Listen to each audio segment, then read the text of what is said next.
Merci beaucoup, tout le monde. Je voulais remercier BYU de m'avoir invité ici à ce symposium. Mais David peut me corriger. Ça fait 2 fois de suite que je parle dans un panel similaire. Ce thème euh, prend de plus en plus d'importance. Et merci aux étudiants. J'admire le travail qu'ils font pour ce symposium. Nous devrions avoir beaucoup de reconnaissance pour eux, pour la cause de la liberté religieuse. Et bien sûr, j'aimerais remercier le professeur Durham et tout le centre pour tout ce qu'ils font partout dans le monde, chaque jour, nuit et jour, pour nous aider dans notre partie du monde et nous aider dans ce thème de la liberté de religion. Comme vous l'avez entendu par les 2 autres orateurs, ils ont fait beaucoup de travail que je voulais faire. Donc maintenant, je vais pouvoir parler d'autres points importants. Merci beaucoup pour ce dont vous avez parlé. J'aimerais d'abord parler une question méthodologique de base.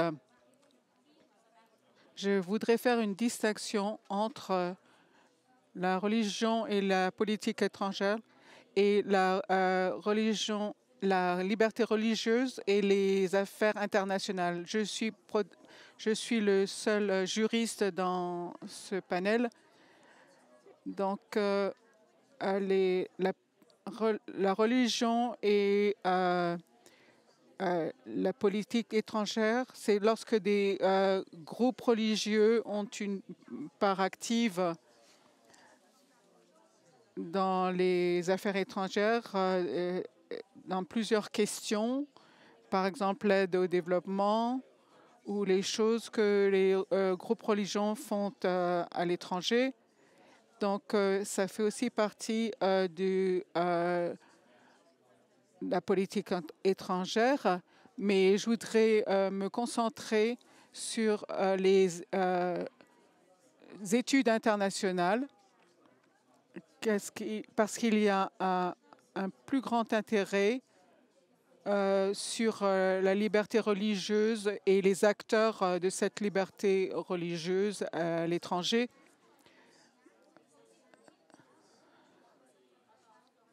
Donc, avec un esprit biblique, je ne suis pas un donneur de loi, mais je parle du Pentalogue.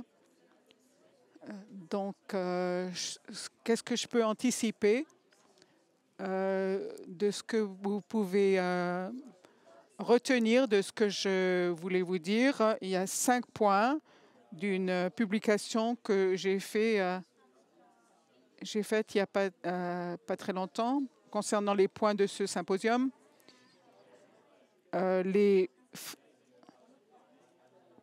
Donc, les libertés religieuses font partie d'un conflit international.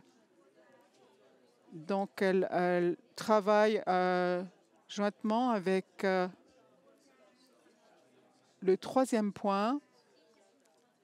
La liberté religieuse n'est pas neutre au niveau des values. Et nous croyons que c'est vrai. Donc, je vais en parler un peu plus. Et le 4e point, la liberté religieuse n'est pas un droit privilégié. Et le 5e, ce n'est pas vraiment le dernier, la liberté religieuse a la possibilité de disparaître. Donc, elle fait partie d'une lutte et d'une conversation globale. Donc, on a parlé de la perspective occidentale, ce qu'a fait ce qu'ont fait les Nations Unies et comment les actions et les nouvelles directives des Nations Unies. Donc, cette lutte est globale avec des acteurs globaux de partout dans le monde. Comment est-ce que ces droits sont définis? Par exemple, pensez à la Russie, la conférence islamique, en Inde, ce qui se passe en Inde, la question de la conversion en Inde ou en Chine, la liberté religieuse est étouffée.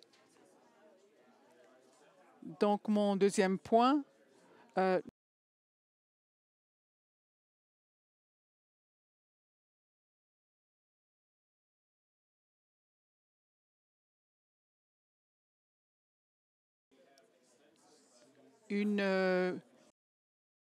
des civilisations pour savoir où est-ce quelle position ils prennent. Donc, parfois, ils sont alliés. Par exemple, au sujet de la saga du blasphème au niveau du monde islamique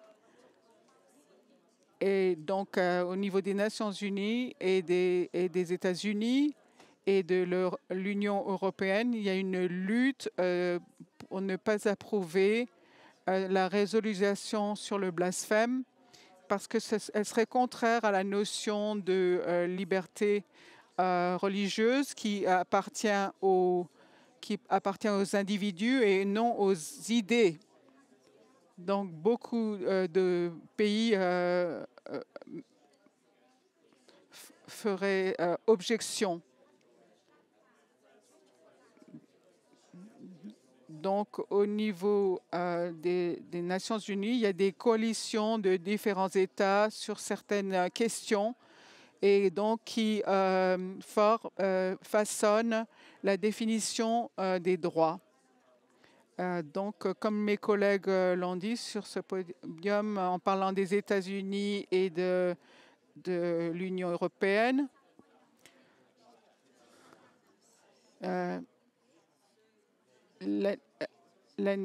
hier, il y a eu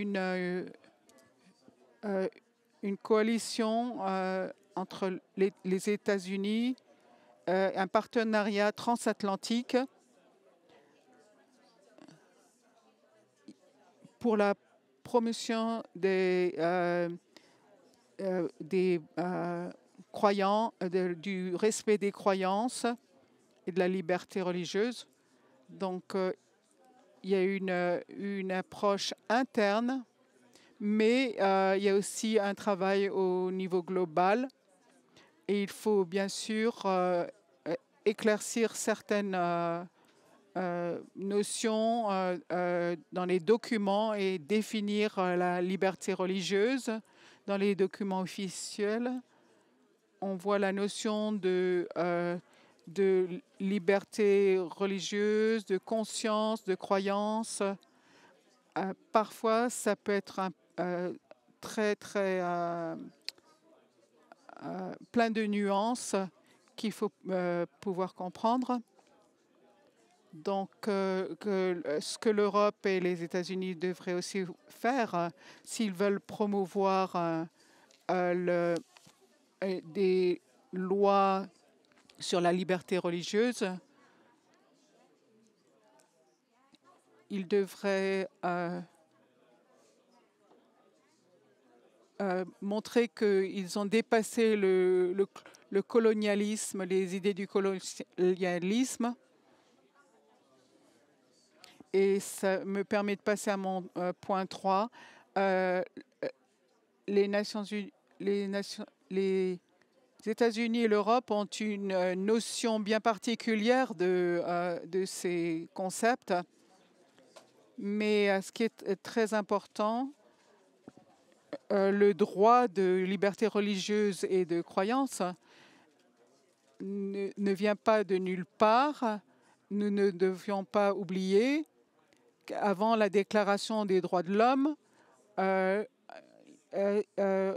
y avait une concentration sur les droits des minorités. Et c'est ce qu'a utilisé Poutine récemment. Donc, mais au contraire, avec la reconstruction de l'article 18 de la déclaration, il y a maintenant une concentration sur la conscience individuelle et le choix individuel. Donc maintenant, il y avait une influence chrétienne, des notions chrétiennes.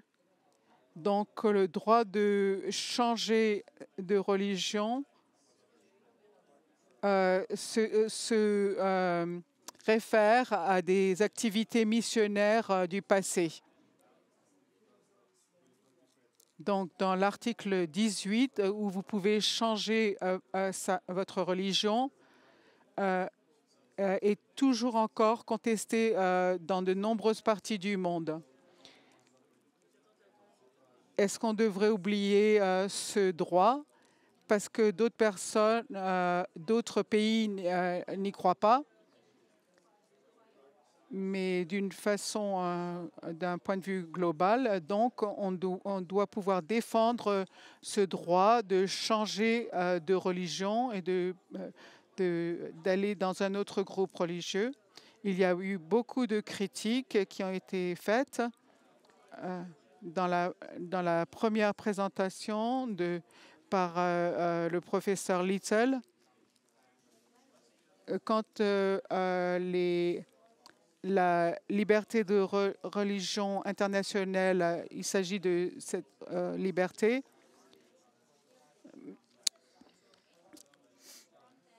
Donc, au niveau du latéralisme et du multilatéralisme, donc c'est un droit privilégié ou non, ou d'autres droits. Tout autre droit de l'homme peut être politisé. Je pensais que vous me parliez.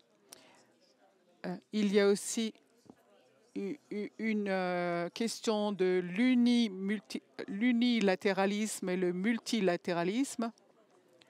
Donc, comme il faut protéger les droits de l'homme, qu'est-ce qui est le mieux? Il vaut mieux qu'il y ait de nombreux États qui participent à la protection de ces droits. Donc, comme j'ai travaillé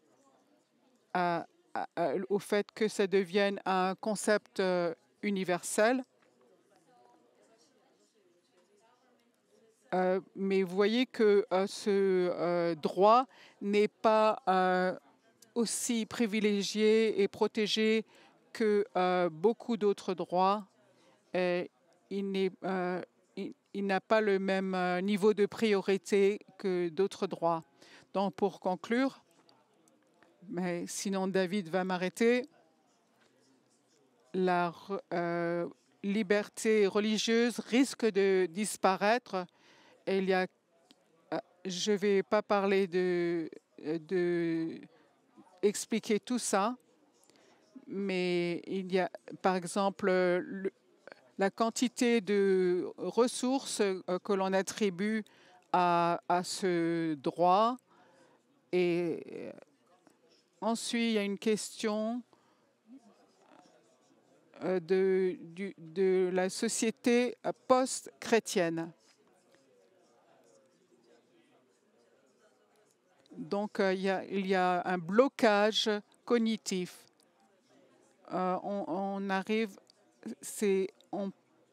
Il est difficile d'expliquer à certaines personnes et des bureaucraties qui ne comprennent pas parce qu'ils sont des bureaucraties laïques.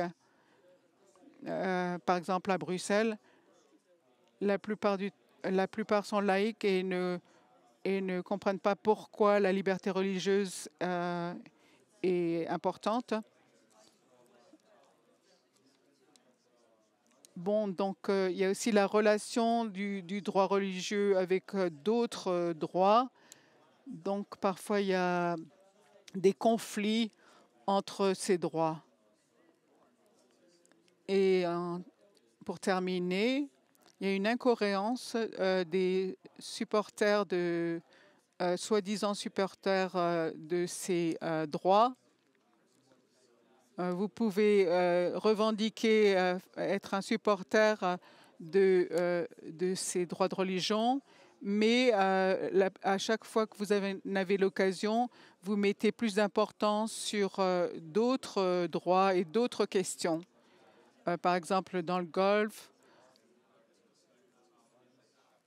et les sanctions qui sont faites.